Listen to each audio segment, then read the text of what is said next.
Hi, I'm Susie Sivkov.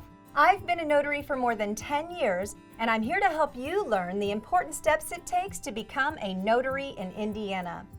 Before we dive in, I thought it would be helpful to briefly go over what notaries actually do and to touch on why the state makes applicants go through all of the steps I'll walk you through during this video.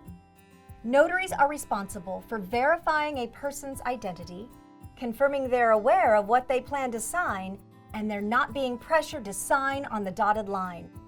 Because the purpose of all of this is to protect the public, you'll need to meet a few state requirements before you start the notary application process.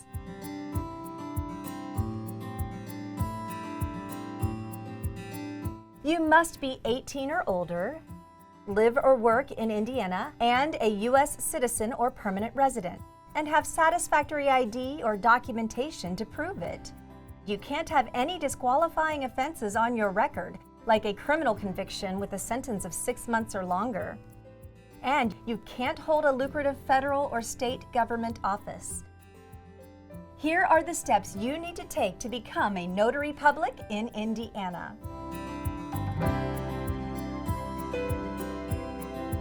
First, you'll need to buy your $25,000 notary surety bond and get a limited criminal history record check through the Indiana State Police. Then you'll have 30 days to complete the rest of these steps. Go to the Indiana Secretary of State's website to create an account where you will pay the state's application fee, take the state-required notary education course, and pass the exam.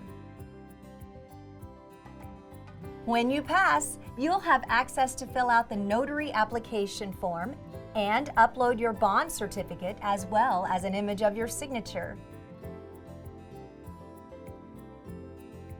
If you're approved, your Indiana Notary Commission certificate will be sent to you.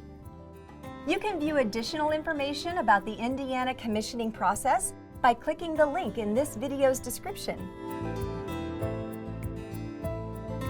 Next up, you'll need to buy your official Indiana notary stamp. You'll also need to post a schedule of the fees you charge. And although it's not required by the state, using a notary journal to keep track of your work is considered a best practice.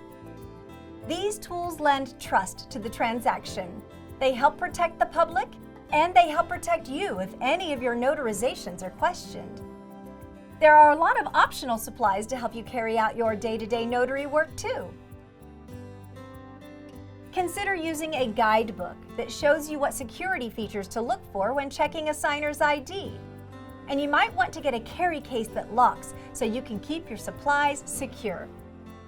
Another item to consider is notary errors and omissions insurance. It's completely optional, but if you make an error, an E&O policy protects you.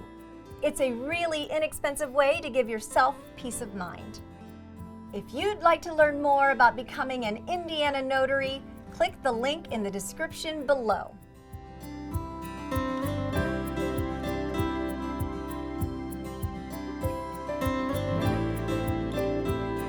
Are you ready to become a notary in Indiana? Then visit us at nationalnotary.org/Indiana.